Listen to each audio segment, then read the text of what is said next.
सोलापुरात पालकमंत्री चंद्रकांत पाटील यांच्या कार्यक्रमास मंडप उडालाय।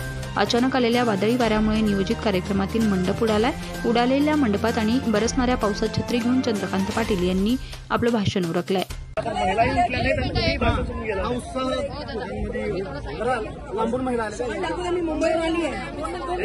कुठलीही निवडणूक जवळ आलेली नसतानाही मी पावसात भिजलो आहे।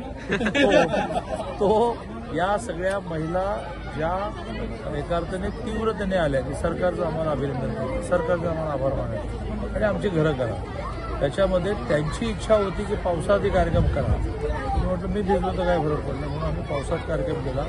या समाजातल्या खूप महिला प्रामुख्याने आणि पुरुष सुद्धा मान्यवर ज्यांनी यश मिळवलं अशांचे सन्मान होते, तेही मी आठवून घेतो।